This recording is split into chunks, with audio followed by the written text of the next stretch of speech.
So what's good, TMG fam? It's your boy L, and I'm back with another reaction. How y'all feel? Welcome back to the channel, man. Salute, and we back with some more conspiracy theories and unexplained mysteries. But before we get to the videos, man, we gotta unplug some more people out of the Matrix, and you do that by hitting the like button and then putting hashtag unplugged in the comment section. All right, and subscribe if you're new. Let's get to the video. Antarctica, the southernmost and arguably the most mysterious continent on Earth, has a relatively short but compelling history of exploration. Unlike other continents, its extreme weather conditions and remoteness have historically made it inaccessible to humans. However, this very inaccessibility has lured intrepid explorers, each seeking to uncover the mysteries of this frozen landscape. The turn of the 20th century marked the beginning of what is commonly referred to as the heroic age of Antarctic exploration. This period saw various expeditions striving to reach the South Pole, a feat first achieved by Norwegian explorer Roald Amundsen and his team in December 1911. Yet, numerous accounts over the years suggest that Antarctica may not be as devoid of activity as one might assume. Really? The mysterious flight of Admiral Richard E. Byrd. In 1947, the United States Navy's Rear Admiral Richard E. Byrd embarked on a direct flight to the North Pole. While some speculate that his plane merely crossed over the pole, others believe that it actually ventured into the Earth. According to Byrd's diary, he recounts his journey into the cavernous depths of the Earth's interior, where he traversed 1,700 miles across mountains, lakes, rivers, lush vegetation, and encountered various forms of wildlife. Richard Byrd, an American naval officer born in 1888, dedicated his career to exploration and conducting expeditions in uncharted territories. Primarily known for his expertise in polar exploration, Admiral Byrd acted as a navigator on various flights that ventured into the Arctic, North Pole, Antarctica, and South Pole. Notably, during his initial flight over the North Pole, Byrd asserted that he encountered a passage leading to Agartha, a fabled city believed to be located at the Earth's core. After graduating from the U.S. Naval Academy in 1912, Byrd was commissioned an ensign in the U.S. Navy. He learned flying at the U.S. Naval Air Station, Pensacola, Florida, and served in the Navy with distinction. After the war, he developed navigational methods and equipment for NC flying boats, one of which made the Navy's first transatlantic airplane flight in 1919. He also assisted with dirigibles built for transatlantic crossings. His polar career began in 1924, when he had command of a small naval aviation detachment with Commander D.B. Macmillan's Arctic expedition to western Greenland, based at Etah. Byrd, inspired by his experience of flying over sea ice and glaciers in western Greenland, was determined to fly over the North Pole. On May 9, 1926, Byrd, acting as the navigator, and Floyd Bennett as the pilot, claimed to have made the first airplane journey to the North Pole, flying from Kings Bay, Spitsbergen, Norway, and back. The flight lasted 15.5 hours, with the only issue being an oil leak from the starboard engine of their Fokker trimotor airplane. Their achievement led them to be honored with the U.S. Congressional Medal of Honor and hailed as national heroes. Even though I know a lot of y'all are frequent flyers, y'all fly all the time, so it's nothing y'all, but isn't 15 hours still a significant amount of time to be in the air on a flight? You know what I mean? And I totally don't know. That's why I'm asking y'all. But 15 hours? So I'm not even 15 hours today. 15 hours back then. That's, and being one of the first to ever do this type of flight. Yeah, that's a no for me. That's a no for me, y'all. No, it's already a no for me, but that's even more no. The U.S. Congressional Medal of Honor and hailed as national heroes. However, there was always some doubt surrounding whether they had truly reached the North Pole. Bernd Balchen, one of Byrd's early associates, even alleged that the flight to the North Pole was a hoax after Byrd's passing. In May 1927, Byrd provided navigational training and assisted Charles A. Lindbergh, an American aviator, in his solo transatlantic flight. Byrd was instrumental in preparing Lindbergh for the journey and ensuring he had access to a specially extended runway. Inspired by Lindbergh's feat, Byrd and 3 companions decided to attempt their own west to east flight across the Atlantic. During Byrd's initial exploration of Antarctica, from 1928 to 1930, an extensive and well-provisioned base called Little America was established on the Ross Ice Shelf near the Ross Sea. This expedition, which was the largest and most well-equipped at the time, embarked on flights over the Antarctic continent. They discovered the Rockefeller Mountains, a mountain range, and named the uncharted territory beyond it Marie Byrd Land after Byrd's wife. The most interesting story surrounding the admiral is that he allegedly flew into the Earth. In 1947, Every time he says that, he makes me think of that one scene from the Black Panther or Wakanda when they driving back to Wakanda and you don't see the city, but then they just drive through something and then all of a sudden there it is, like they drove into the Earth. That's what that keeps making me think of. That he allegedly flew into the Earth. Flew into the Earth. In 1947, Rear Admiral Richard E. Byrd, a member of the United States Navy, made a flight to the North Pole. There are speculations that rather than simply passing over the pole, his aircraft might have actually entered the inner Earth. According to entries in his diary, he describes his journey into the interior of the Earth, covering a distance of 1,700 miles over landscapes of mountains, lakes, rivers, green vegetation, and wildlife. In this journal, the story unfolds with the arrival of unknown aircrafts to greet the esteemed aviator. These flying machines were unfamiliar to him, indicating that he had encountered something completely new. They informed him that he had been permitted to enter Agartha, the renowned city located within the Earth's interior, due to his exemplary moral and ethical values. The decision was made by these beings to establish deeper connections with the external world, aiming to safeguard our planet to prevent its destruction along with their own civilization. Admiral Byrd and his crew were escorted by their guides in their aircraft back to civilization, their existence forever transformed. Admiral Byrd claimed that the North and South Poles are just 2 out of numerous entrances leading to the inner core of our planet. According to Admiral Byrd, the inner Earth is said to possess its own internal sun, a concept shared by previous scientists. Contrary to Wait. Its own internal sun. So we're not speaking about the Earth's core when he's referring to that, right? He's saying it possesses its own eternal sun. So own eternal sun, possibly own its own civilization. Like, yeah, that's one of them conspiracy theories that really make you sit back and think. The conventional belief of concave poles, it is theorized that the Earth's poles are actually convex. This would suggest the existence of openings that ships and planes could potentially navigate through, whether floating or flying. See, what does that make y'all think of? The Bermuda Triangle, right? Openings or different things that boats could go through, planes could fly through. Like, I know it sounds extremely crazy, but when you think about certain things that have happened in our history, it don't sound too crazy. Those who believe this story said that the findings of Admiral Byrd were covered by the American media, but it was quickly concealed by a secretive global plot, orchestrated by our well-intentioned officials. Ray Palmer, the editor of the renowned publication Flying Saucer magazine, wrote an elaborate article about Admiral Byrd's findings.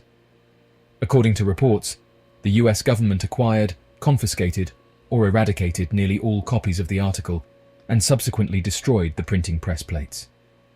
To believe that such a cover-up could not be orchestrated is a display of naivety. The incident of an article discussing Admiral Byrd's discovery, published in National Geographic, experienced a remarkably similar occurrence. Following the publication, the US authorities diligently sought out and eliminated nearly all copies of that particular edition. This raises an intriguing question. If the account of Agartha was indeed unfounded, then why would the government feel such intense apprehension regarding the dissemination of this information? The mysterious, unidentified objects found embedded within the ice. The frozen wilderness of Antarctica, barren and largely unexplored, has long been the cradle of countless mysteries and speculations.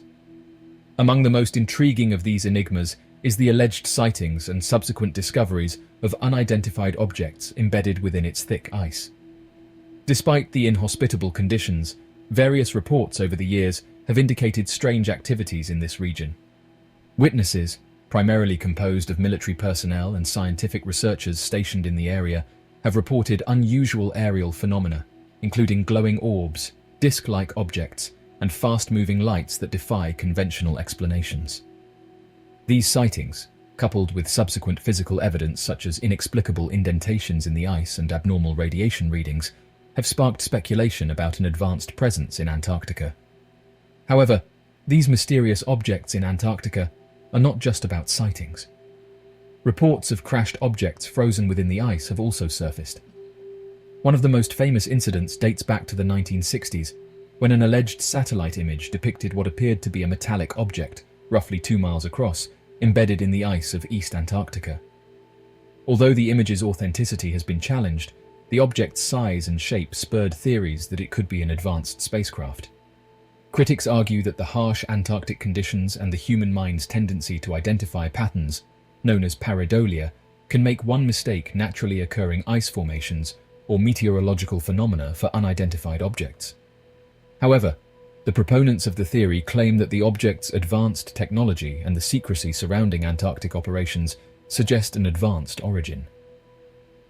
Further fuel to these speculations was added in the late 20th century, when governments worldwide started showing increased interest in Antarctica.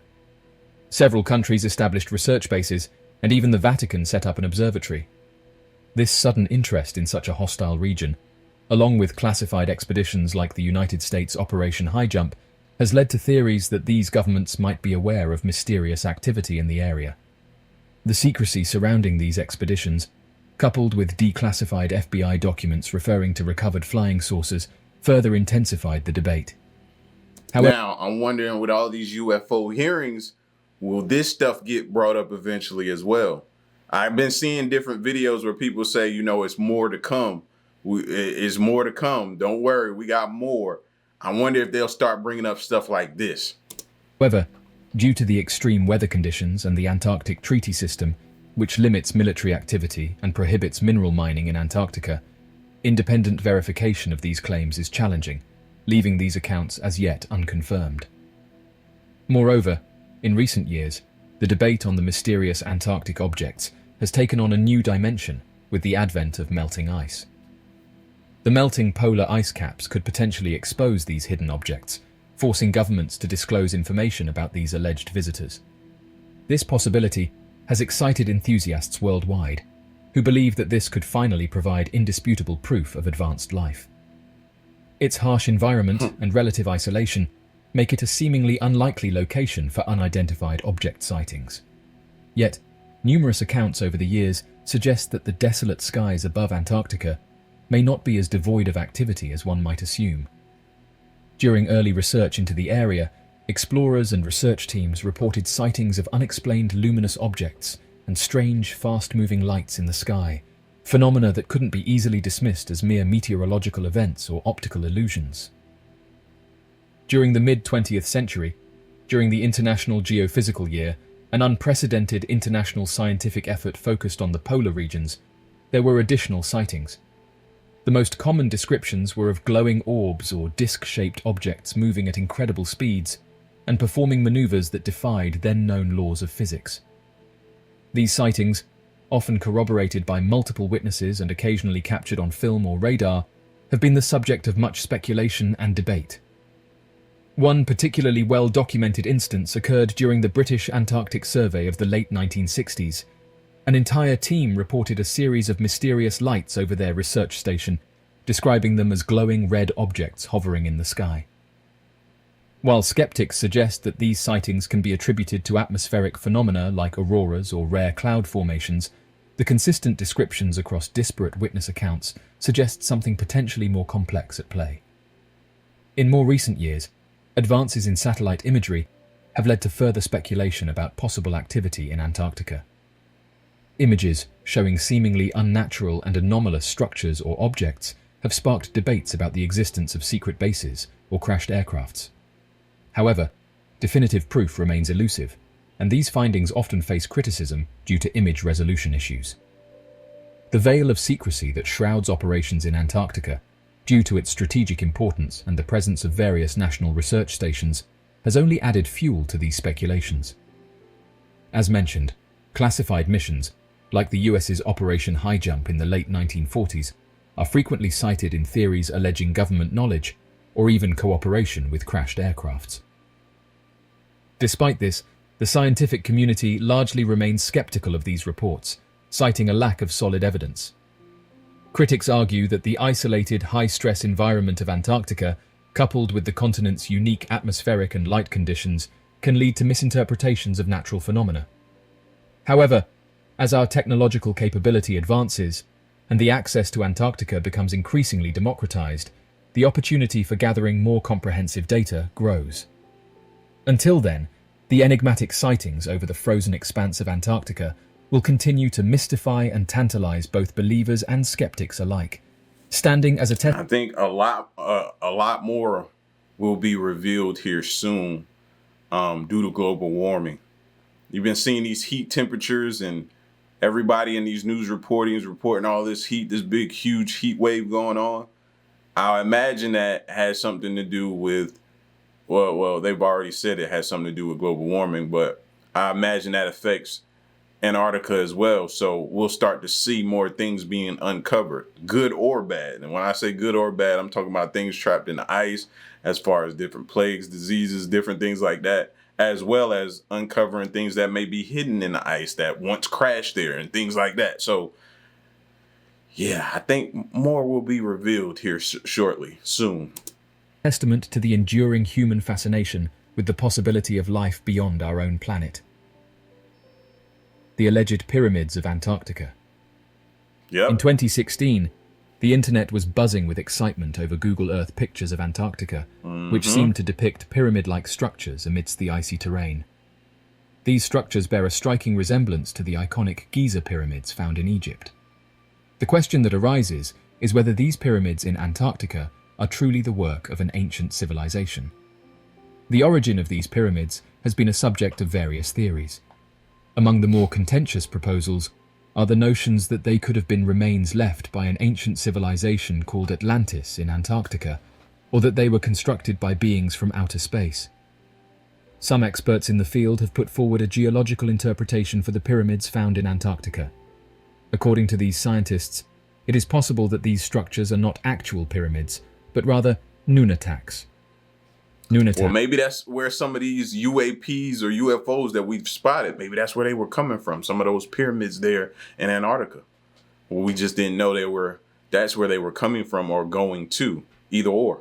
Are mountain peaks that emerge from below the ice and stand taller than the surrounding landscape.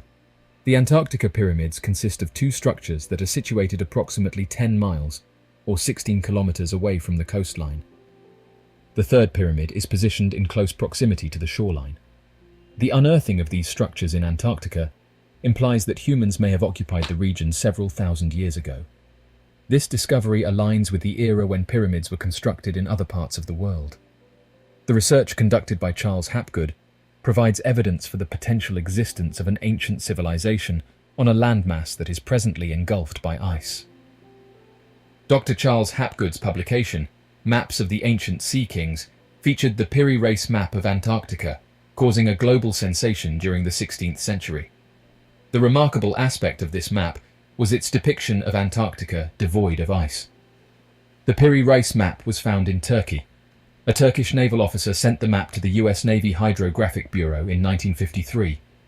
M.I. Walters, the chief engineer of the Bureau, sent the map to Arlington H. Mallory to be evaluated. Mallory determined that the Pirirace Map was completely accurate and may have been copied from a map made 6,000 years ago. The Pirirace Map of Antarctica has proven to be highly precise. Through the utilization of seismic soundings and sonar technology, scientists have discovered that the geographical features outlined on the map, including coastlines, mountain ranges and plateaus, correspond remarkably well with the actual Queen Maud Land in Antarctica. In fact, Ohlmeyer, the leader of the British-Swedish expedition to Antarctica, even wrote a letter to Hapgood, expressing his astonishment at the map's accuracy. Dear Professor Hapgood, your request of evaluation of certain unusual features of the Pirirace Antarctica map of 1513 by this organization has been reviewed. The claim that the lower part of the map portrays the Princess Martha coast of Queen Maud Land, Antarctic, and the Palmer Peninsula is reasonable. We find that this is the most logical and, in all probability, the correct interpretation of the map. The geographical detail shown in the lower part of the map agrees very remarkably with the results of the seismic profile made across the top of the ice cap by the Swedish-British Antarctic expedition of 1949. This indicates the coastline had been mapped before it was covered by the ice cap. The ice cap in this region is now about a mile thick. We have no idea how the data on this map can be reconciled with the supposed state of geographical knowledge in 1513. Harold Z. Ohlmeyer, Lieutenant Colonel, United States Air Force Commander. Did an ancient civilization once live in Antarctica? The idea of an ancient civilization in Antarctica, the world's coldest, windiest, and most remote continent, might seem improbable, even absurd. However, Not to me. we will attempt to explore this theory from a purely speculative standpoint, looking at the conditions necessary for such a civilization and the possible reasons why evidence of its existence may remain elusive. Firstly, we must consider the geological history of Antarctica. For much of Earth's history, Antarctica was not the ice-encrusted landmass we know today. Approximately 170 million years ago, during the Jurassic period, Antarctica was part of the supercontinent Gondwana, enjoying a much warmer climate and abundant plant life. Probably looked just like the Amazon jungle or something like that. Yeah, it probably did. It was not until around 15 million years ago that Antarctica's current icy state started forming. If we were to speculate about an ancient human civilization, it would need to have existed during a period when Antarctica's climate was more habitable. In the context of human evolution, Homo sapiens have only been around for approximately 300,000 years, although it's important to note that our human history is constantly being pushed back with new findings. That's a fact. For an advanced civilization to exist in Antarctica, this would need to have occurred in a geologically short window of time, when both humans existed and Antarctica was free from extensive ice coverage. However, mainstream archaeological and evolutionary consensus suggest this is extremely unlikely. Nonetheless, for the purpose of this thought experiment, let's say that a band of early Homo sapiens, for reasons unknown, made the extraordinary journey to Antarctica and managed to survive. What would have been necessary for them to build an advanced civilization? Firstly, the availability of food and fresh water would have been essential. We can postulate that a hypothetically ice-free Antarctica could have been home to a range of wildlife, much like any other continent, providing ample hunting opportunities. Fresh water could come from rivers and lakes. Secondly, the development of agriculture is often seen as a prerequisite for the emergence of advanced civilizations. The hypothetical inhabitants of ancient Antarctica would have needed to master the cultivation of local plants, creating a stable food supply that would allow the population to grow and create settlements. The creation of tools, the discovery of fire, the invention of the wheel, and the development of written language are all milestones that mark the emergence of advanced civilizations. These discoveries would have also been... And let's not forget, those advanced civilizations credit that learning and gathering of information and learning how to use these tools or speak this language. Some of them credit it to aliens. Just saying.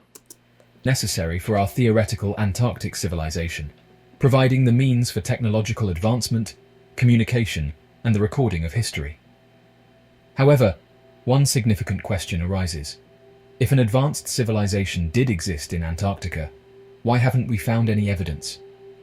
One possibility is that the evidence is buried beneath the continent's massive ice sheets, inaccessible to modern archaeological efforts.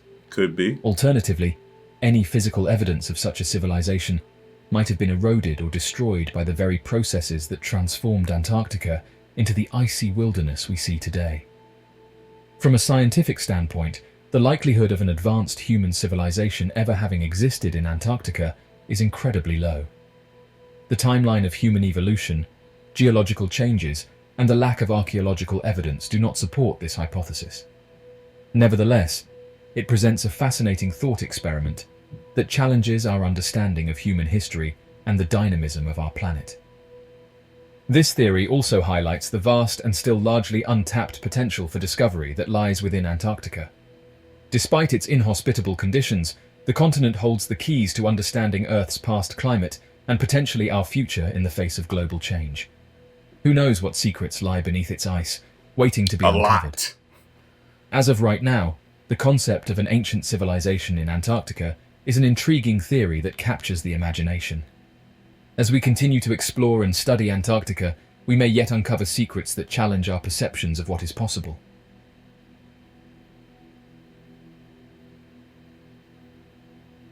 So, what do you make of these Antarctica mysteries?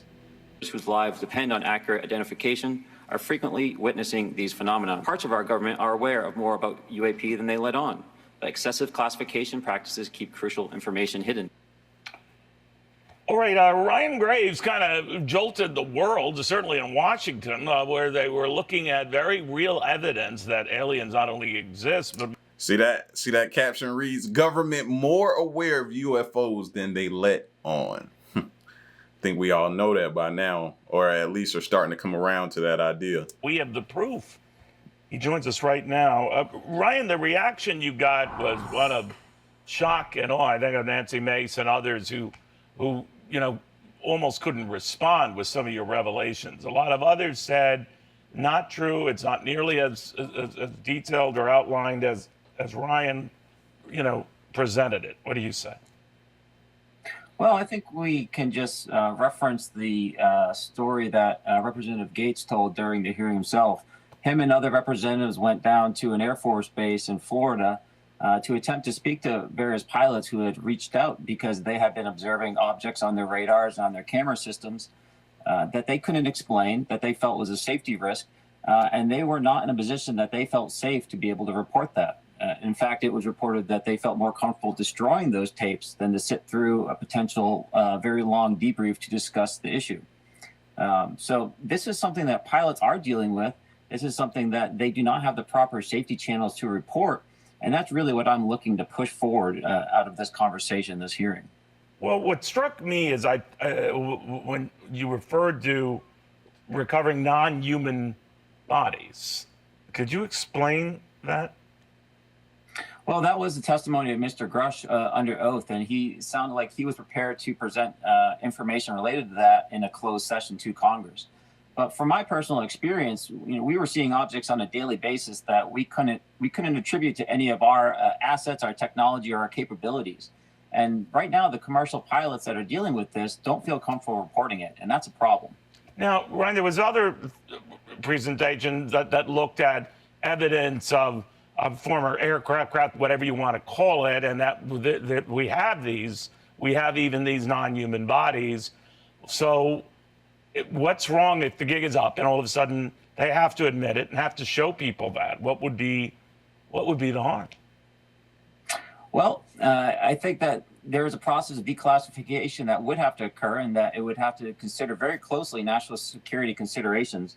But with that being said, there is a process being put forward right now that's been attached to the National Defense Authorization Act of 2024, next year's NDAA, that states exactly this. It's called the Disclosure Act of 2023. It creates a review panel that will create a disclosure process that will review this information. It will determine whether it is a national security issue or not, and then it will disclose that information to the public.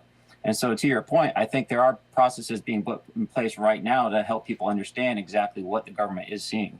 Very quickly, Ron, Yeah, but would this have happened? Would they have stepped up and been willing to give us this information had not they come forward and become whistleblowers and shine lights on the situation that they probably didn't want them to shine light on? I don't think so. Any thoughts of the possibility this could be stuff of ours or stuff of China's or Russia's, and we're attributing it to outside forces? Still a possibility. Well, right now, it's a conversation about uncertainty. We have to be diligent about what's flying in our airspace, whether that's China, our own assets, or something else. And it's just a matter of national security. Got it. Well Ryan, said. thank you very much. You mesmerized the nation. Ryan Graves, stake his reputation, his honor on it.